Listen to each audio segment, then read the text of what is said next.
the AP put out its All-American team. Caleb Williams, one of the Southern Cal players, put on those teams. USC had 3 first-teamers. Georgia had 2. Notre Dame had 2 as well. The Big Ten actually led the way with 7 All-American players. Your quarterback was Caleb Williams. Running back, Bijan Robinson and Blake Corum. Of course, that's the Texas and Michigan. Osiris Torrance from Florida, first-team All-American. Billy Napier had a pretty good team over there at ULL. Kyron Lacey can play a little bit. Mekhi Garner can play. Trevor Etienne was going to go to ULL. Then their starting running back over in Gainesville was at ULL, Johnson. Then you look at, obviously, Osiris Torrance, first-team All-American. They had some dudes over there at ULL, no doubt about it. Jalen Hyatt, rewarded as a first-team All-American player. Deuce Vaughn, who I just mentioned in the last segment, first-team All-American for the All-Purpose.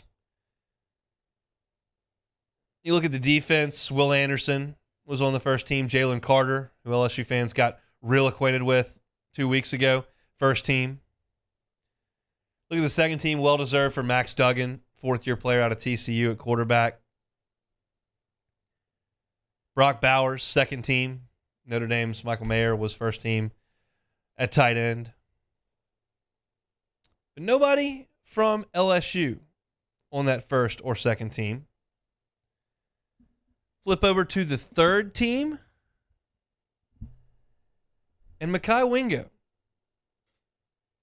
made the cut as a third-team All-American, which I thought was great. I thought Mekhi Wingo played awesome football really all year long and deserves some recognition. That's a guy who comes in the transfer portal, and the buzz phrase on him certainly was for me was, well, he was a freshman all-conference player at Missouri. And you wonder, okay, well, what can he build off that? I looked at his stats and made a few plays against Vanderbilt, but not a guy that had 8 tackles, 3 for loss against Georgia or something for Missouri. But he was awesome. And one of the things they asked him to do, especially once Mason Smith went down in the first series of the year, was play a ton of snaps.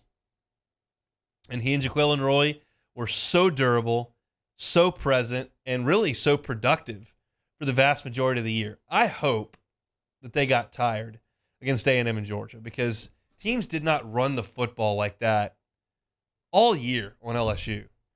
And then they just simply could not stop Devon Achane or the Georgia running game in the second half.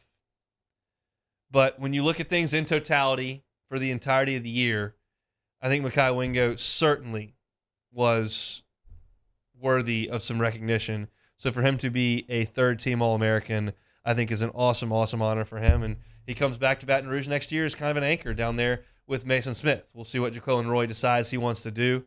But certainly Wingo and Smith will be a big part of what LSU does next year. The third-team All-American will have a little hardware when he comes back.